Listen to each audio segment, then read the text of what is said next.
So my time at Besom at last is coming to an end. That's why I'm here, starting this off. You'll hear from Nick later, who I think most of you have met now, who's coming to help us move on to this next stage, who's a dear friend of mine over 30 years and more, and who has exactly the heart for the poor, the wisdom, the experience, and the desire to see God's kingdom come and his will done that's needed now by all of us. I couldn't be more grateful, Nick, to you. But with him on board for that period, and the support group now evolving fast during today and on, I'm clear that I can step back and watch with excitement what's going to happen next. And Julia, I saw you before. Julia, you had a picture of this. Just remind us what that was when we were in Coventry that day. I had this picture in Whitney when we were praying, and then we prayed again in Birmingham when again it came to me.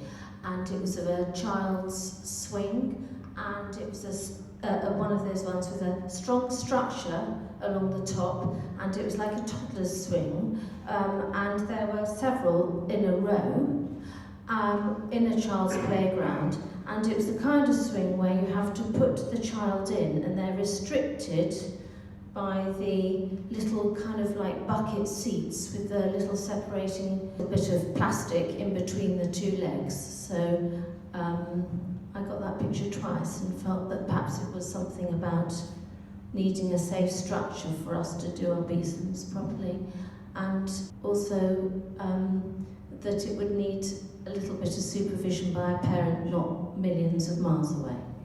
So I'm withdrawing.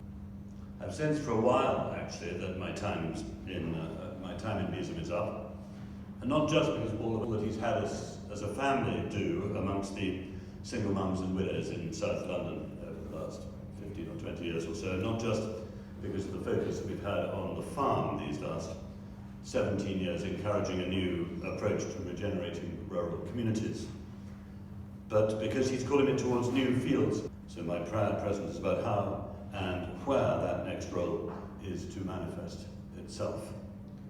I love handing things on that God has had me start when he asked me to do so.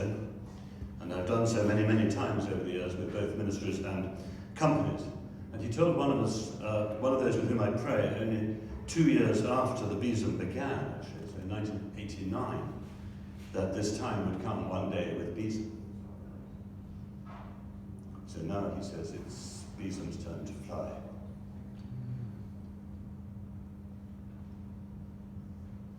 Without me, and you will soar. We had a picture yesterday of folded wings, and it's time for them to unfold.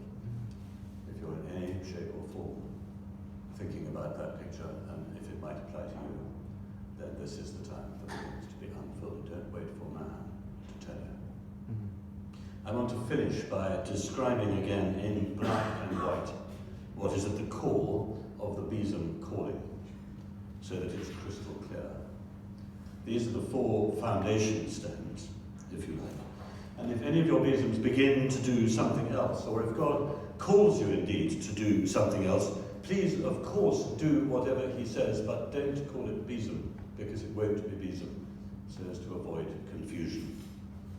And I can't promise that I'll stay in my corner of the playground if I see any of these foundation stones shifting. At first, it is exactly that. It's a calling. Please don't start or be involved at the core of any Besom or any other aspect of a Besom's life without a clear call of God to do it. And please check in with him every now and then when it's your turn to move on and to pass on the baton to others. We do nothing at Besom save in obedience as best we can to the promptings of the Spirit of God. Secondly, then, we're not here to help churches. We're here to help people who want to follow Christ. That's why it's so very important. Indeed, in my view, it's vital to this ministry always to have a core group comprising 5 or 6 people from at least 3 or 4 churches, an old mantra that you will have heard me say many times over the years. We represent Christ out in our communities, not a church or a group of churches when we help those in need. And Jesus seems to me to have gone out of his way not to endorse structure or organisation, which is why we encourage many autonomous local Besoms to set up who are linked only by shared values and relationships, like there are in this room today.